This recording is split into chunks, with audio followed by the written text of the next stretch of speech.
There are people who sit in a room full of laughter and still feel like no one sees them, not because they are invisible, but because somewhere a long time ago they learned that being seen was dangerous, that taking up space meant being too much, that needing attention was something to be ashamed of. So they made themselves small. They laughed at the right moments. They agreed when they didn't want to. They swallowed their opinions like bitter medicine, quietly, without complaint, without anyone ever knowing the cost of that silence. And over time this became so natural, so automatic, so deeply woven into who they were, that they forgot there was ever a louder version of themselves. This is not shyness.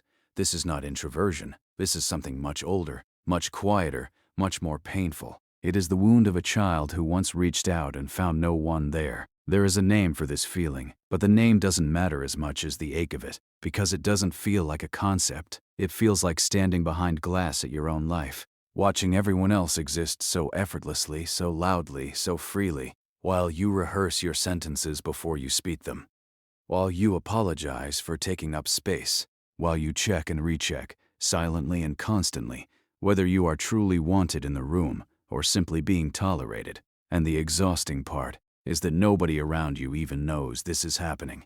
You smile, you function, you show up.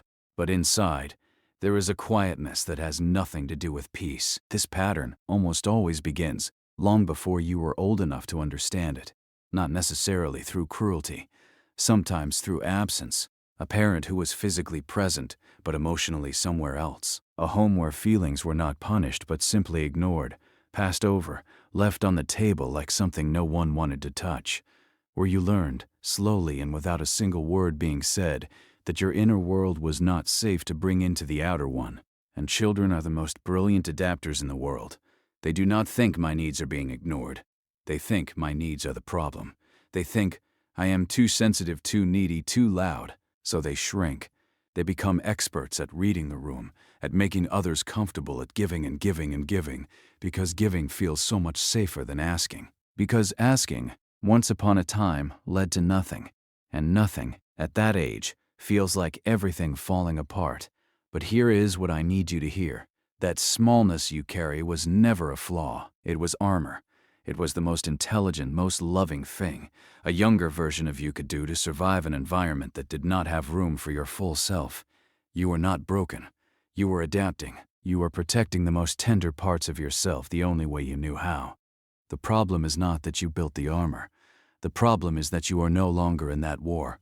But the armor never got the message, and now it is heavy. And now it is keeping out the very people and moments that could finally make you feel seen. Healing from this does not begin with being loud.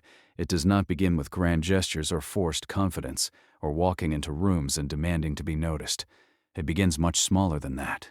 It begins with one quiet, almost uncomfortable act, deciding that your presence has value before anyone confirms it. Not your usefulness, not your kindness, not the version of you that stays small so others can feel big. Just you as you actually are, with all your edges and your softness and your unspoken thoughts. That decision will feel strange at first, almost like lying to yourself, because you have spent so long earning your place in rooms that should have welcomed you without condition. But slowly, in the right relationships, in the right moments of stillness, something will begin to shift.